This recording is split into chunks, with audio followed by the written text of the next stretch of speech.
clean my dirty phone screen. If it's been a while since you dipped in here, my name is Melanie Murphy. I'm 31, I'm Irish, I'm married, have a 5-month-old baby. I am a writer, I'm writing my 3rd book. It's another novel, and I've been making lifestyle content online for like 8 years nearly.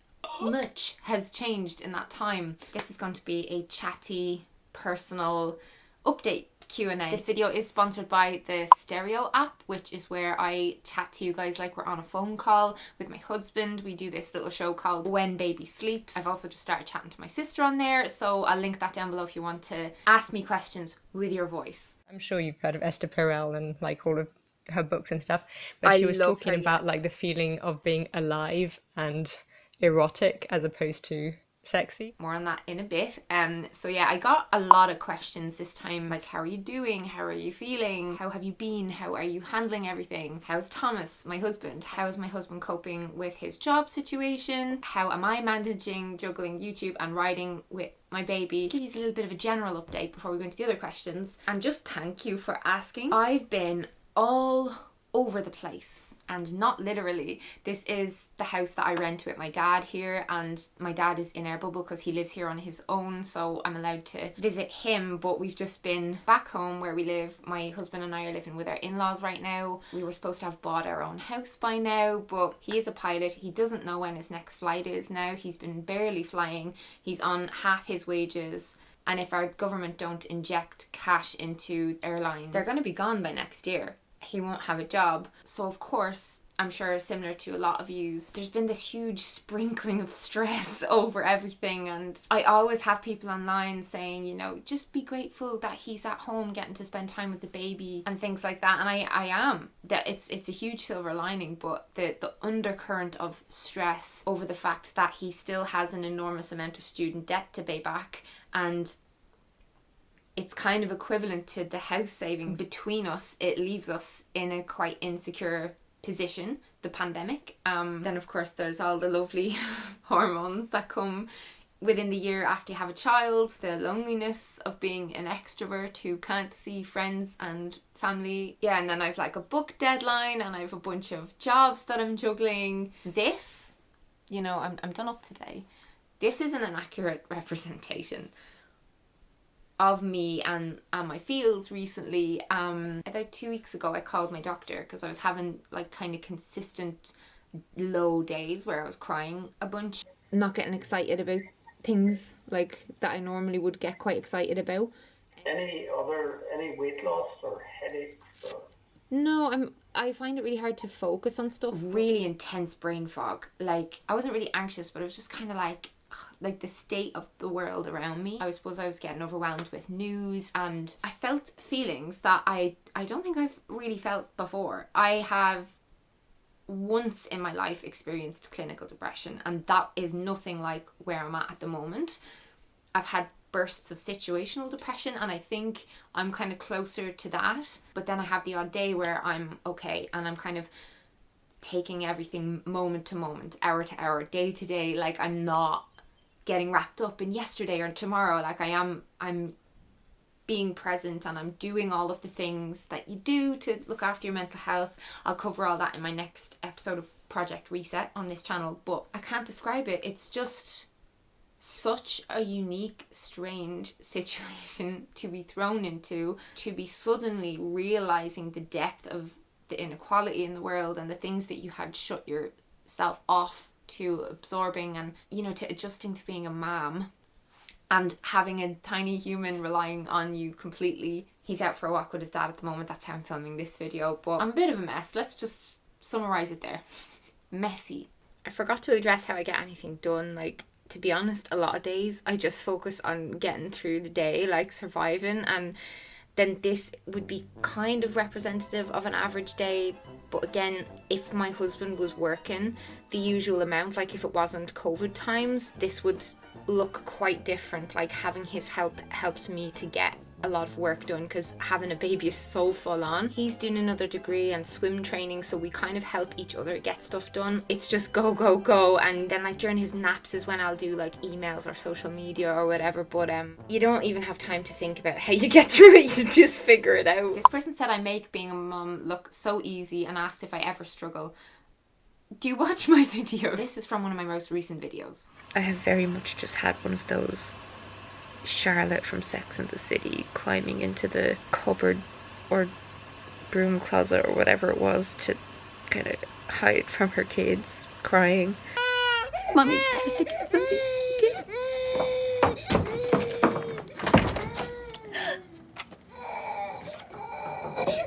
It is not easy. There are so many beautiful moments and like joyful moments, the kinds of things people take photos of when they're on holiday, but a whole lot of it is just like higgledy-piggledy madness. What I will say is I was definitely very mentally prepared for motherhood, and I thankfully wasn't only following the types of people who post, "Oh, my little sunshine, his diapers smell like a perfume," and you know, everything's all neat and folded and nice, and you know them, you know the kinds of people where they scoop their baby up and then they're filming themselves somehow at the same time as placing the baby into the crib, sleepy but still awake, and then they just pop a little soother into the mouth and the baby's like smiling, and they walk away and they're like, "Good night for your nap, have a nice nap time," and then they come back in an hour later and the baby's like, "Ah." It's not easy, but I find the most fulfilling things in my entire life have been the most difficult things. Back that up, comment if you know what I'm saying, but like, think of times where you just spend months sitting on the couch not accomplishing anything. Like when I was depressed, I wasn't going outside, I was playing this computer game, World of Warcraft, right? And yes, in the game got me through a lot of shit. It made me feel like I was accomplishing things when I wasn't in the real world, but I was in the game, you know. But that was not one of the most rewarding experiences of my life. The most rewarding experiences of my life have been coming through hardships and enduring and having a lot of responsibilities, and that's just me personally. I find purpose in all of that. So yeah, I'm not complaining, but I also I don't want anyone to look at my content, or you know, the people who kind of half follow me to see the odd nice post or picture and think that that's everything, because it's not. Social media is fake. Hair dye, denture, makeup, you can't see the mess in the background because the camera's pointing here. Breastfeeding isn't just, "Oh, pop the boob in, oh, he's done now, great, this is the nipple," and the child's like, and then looking over here, and then they are distracted, so you have to feed them in a dark room, and then they have half of the boob, and then you need to walk them around, and then they'll have the other half of the boob like 25 minutes later. Yes, sometimes there is a pissy nappy on the floor, and like, motherhood is just... For much more regular chats on motherhood, you can follow me on the Stereo app. My name is @Melanie Murphy on here, and like, you can listen back to the other shows I've done with Thomas, did one with my sister. When we have a show scheduled, they'll show up here, but I'll also like let you know on Instagram anytime we do have one planned. What is the best thing and the worst thing about being a new mom? I say mammy because I'm from Ireland. So I feel like the best thing and the worst thing are the same thing. It's like the child's complete dependency on you, like the role itself, facilitating their ability to live and to learn and all that entails. It's so deeply fulfilling. Like when I'm going to bed and and he's lying beside me and he's washed and he's fed and he's happy and he's snuggled into me and he's got a clean nappy on and clean clothes on, and I just feel so accomplished at the end of the day. And then like, babies are just so helpless, like they need you so much, and the thought of my son being upset or under stress or anything like that, it breaks me in half. And like, I even get so emotional now if I see, like one of my cousins the other day for Mother's Day put up a picture of him and his mum, and he's like 30, and they were just like out in some field or something like that, and I got really emotional looking at it, thinking like, oh my god, one day this tiny baby is going to be a man, like he's going to be a person, and I have so much responsibility to instill in him the qualities that like I admire, and to like he's part of this next generation of men, and I know that there's this, that a lot of men are experiencing this crisis right now, or where they're like, you know, what is my role? And,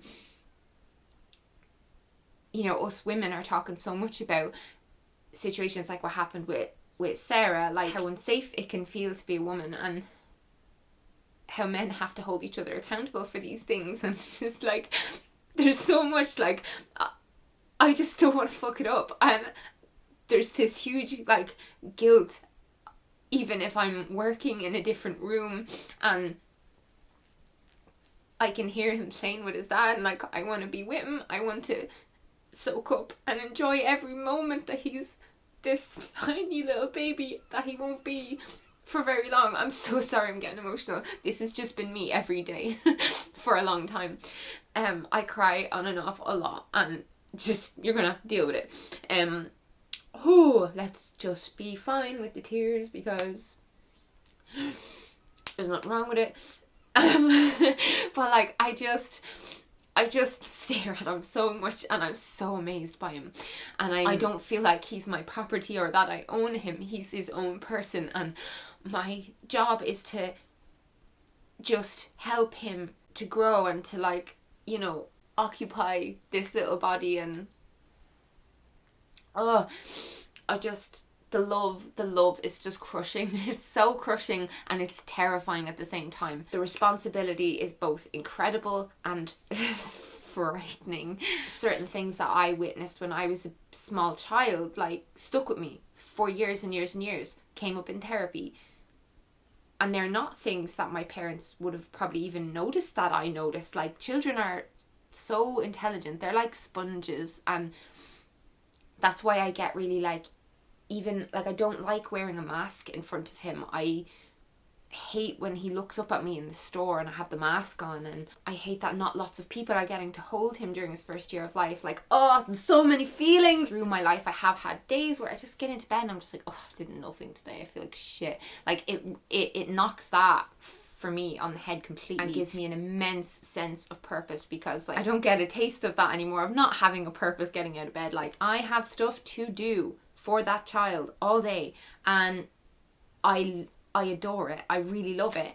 And then sometimes it's horrible, and sometimes I want to climb into a microwave and knock on the window and ask someone to turn it on. Like, some days I feel like, honestly, like a block of cheese that someone's just grated, and I just can't. Like, I've been stood there just sobbing, and it usually comes down to a combination of tiredness and hormones. Thankfully I'm sleeping better, a lot better now, but for the first 4 months, like the first 4 months, man, I can't even tell you about it. You're not gonna know and understand from a video, a book, a podcast.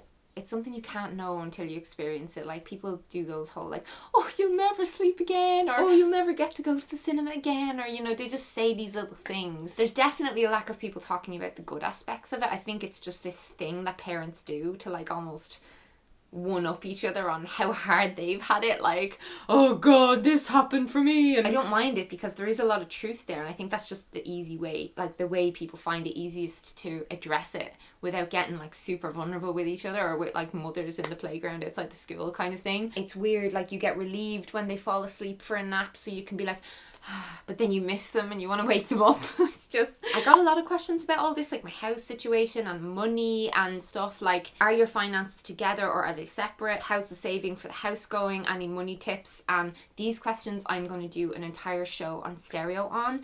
This is the date, this is the time, the link is in the description box, and you can ask us anything while we're live. We'll go live for probably about an hour. Usually we go over the hour. Hope you're good. I was wondering what your plans are for the next birth, if you're wanting a home birth or water birth, or I became aware of my eating disorders because of your journey and your content, Melanie, and it's been 3 years since I started. Oh my god, that's so nice. I'm sorry I'm crying.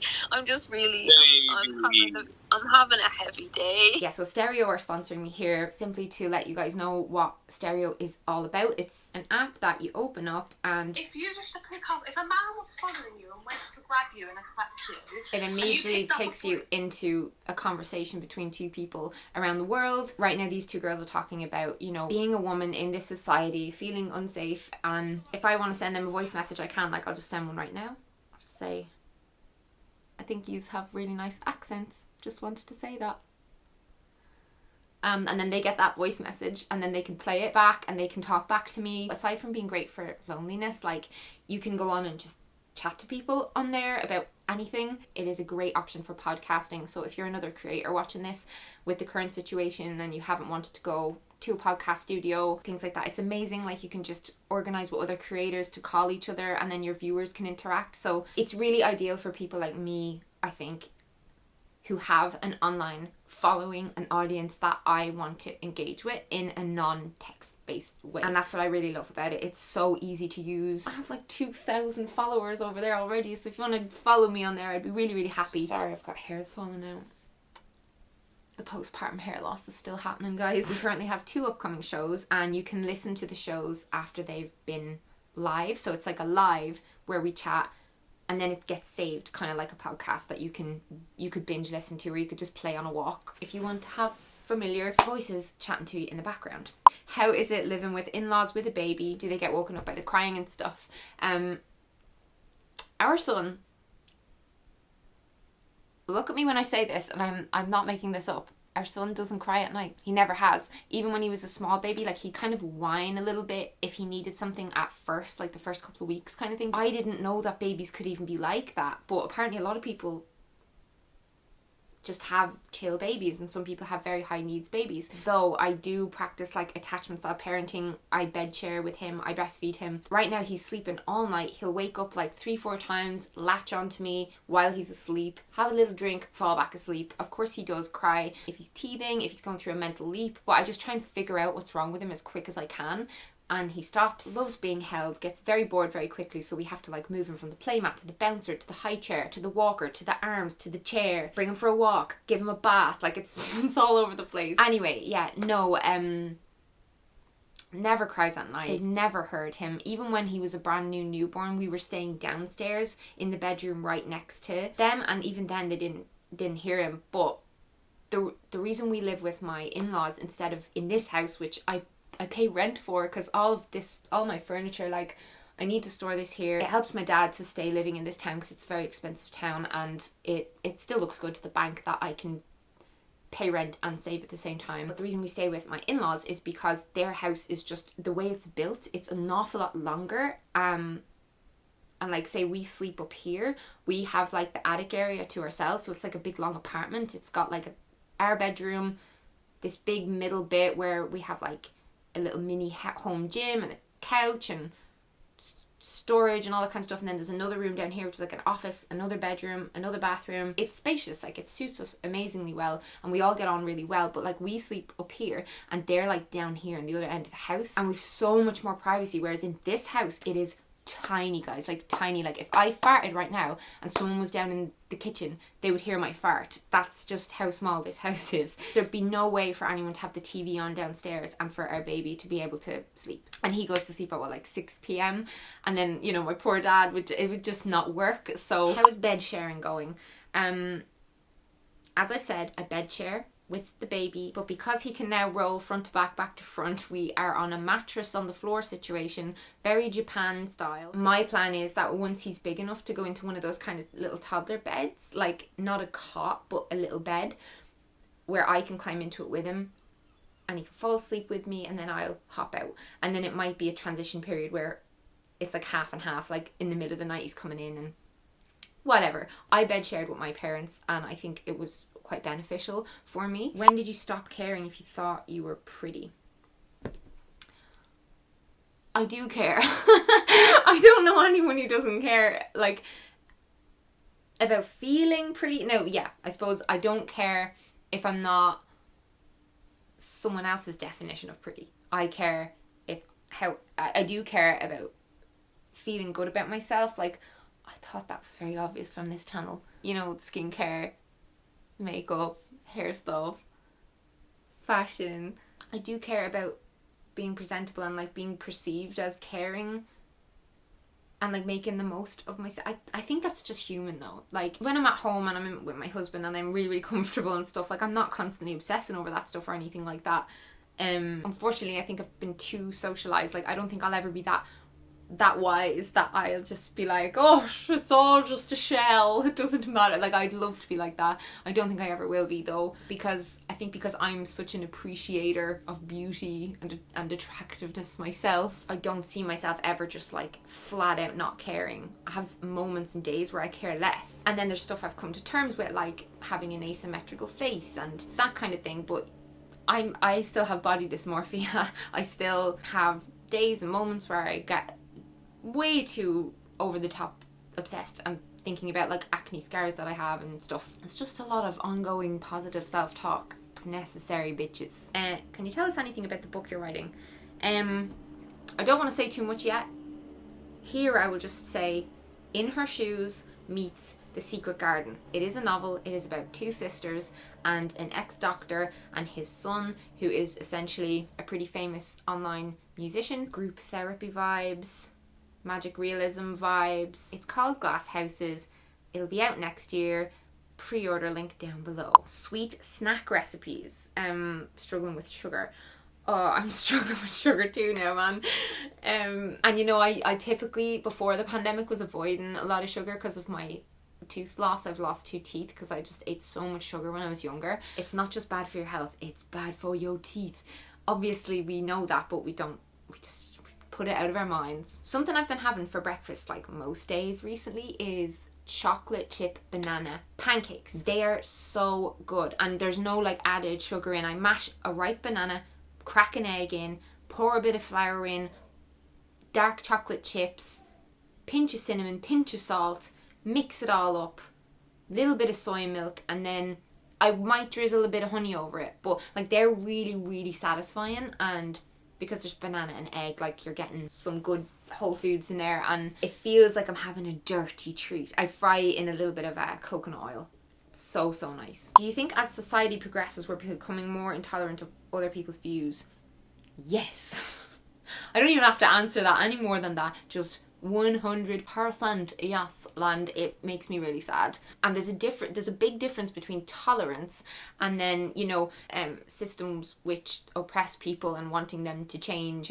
But yeah, just on people can differ in opinion on the smallest of things, and it's made into the biggest of things because people want everyone else to think the exact same way they do, and that's just never going to happen. We all occupy this world. We need to allow room for one another to be and to think and to live, and we need to stop it with the fucking thought police. I'm sorry. Yeah, I'm not going to go on that rant. How has your view of the world changed since you had a baby? Oh, I'm so much more emotional. I look at every single person that I walk by and I'm like, you were someone's baby.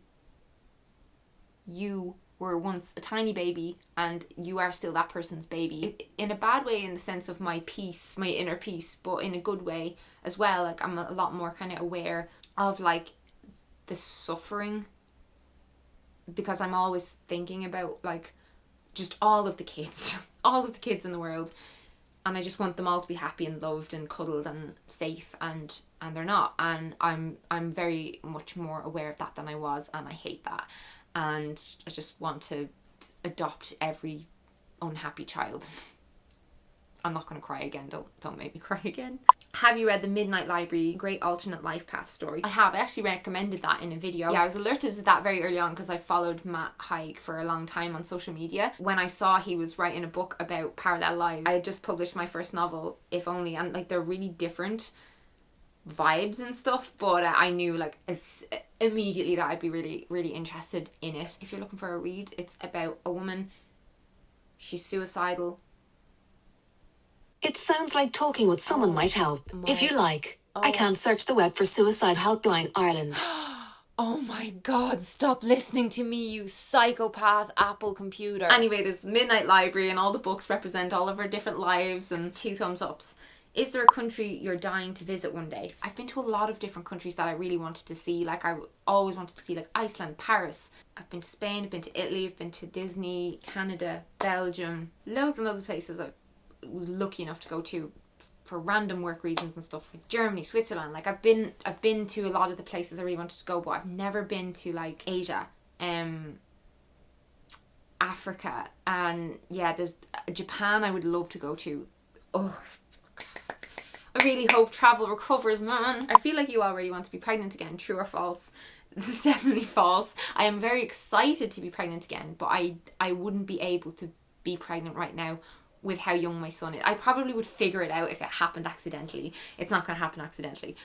It won't. I know it won't because I'm being careful, but he's downstairs now. I can hear they're in from the walk and Thomas is changing his nappy and he's just very full on, and pregnancy is very full on. But I know there's never going to be a perfect time. I just know that I would rather he was bigger so that I felt comfortable with, like, leaving him with his nana for a few hours, because right now I'm still breastfeeding on demand. I'm not pumping. I find I don't get clogs as much when I don't pump. Breastfeeding video is coming. I had a lot of questions about breastfeeding. I'm not even going to go there. Oh, can you hear him? Oh, so yeah, no, I'm going to start trying again next year, and I will take you on that journey with me. So many questions. Are you fully healed from your stitches now from the birth? Yes, like now it's like nothing happened down there, and I don't know how that's possible. Bodies are amazing. I am all for many's the more vaginal births. A lot of people ask, like, has having the baby changed me wanting a big family? It hasn't. It has made me want a big family even more, because especially now that he's like 5 months, it's just become easier. I know that might not last, but just give me this. Don't jump in telling me, oh, but wait until this happens. Like, it's right now, it's a lot easier than it was, mainly because he can be a bit more independent with playing, and like I'm getting more sleep. But like now when I look at him, I can see, oh my god, you're going to be a little boy, and like we're going to get to watch movies together, and I'm going to get to play games with you, and there's just so many memories to be made, and it's going to be so fun. Like, I'm fascinated watching him grow up. Every other day I look at like old videos from like 3 weeks ago, 4 weeks ago, 5 weeks ago. He looks so different all the time. He's like a different baby. The last question is, have you last seen your mum? I miss my hello baby. I miss my mammy so much. Hello baby. Hi. Are you hungry? Hello. He's so beautiful. Yeah, I really miss my mom. I haven't seen her. She hasn't seen my son, so it's been at least 6-7 months. Right now we can't go out 5 kilometers of where we live. Like the lockdown in Ireland has been one of the top most restrictive lockdowns. It sucks. I hope that they lift the inter-county travel soon. Let us just both get a negative test and then like come together and let her hold her goddamn grandson. I feel a lot more connected to my mum than I am more connected to her than I ever have since having him. Because every time I look at him, I'm like, my mum did all this for me. She went through all of this stuff for me and had this bond, and like,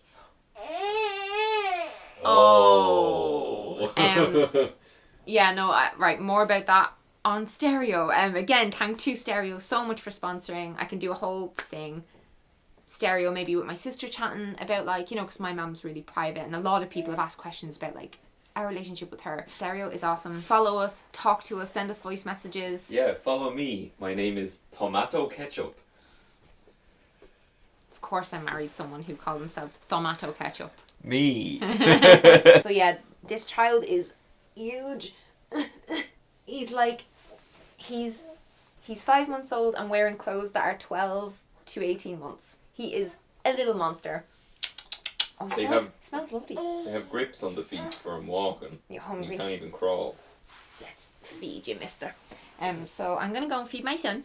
And thank you for tuning in and catching up with me. And if there's anything you haven't asked, if there's anything else you want to know, we'll be doing Q&A on Stereo really soon. That's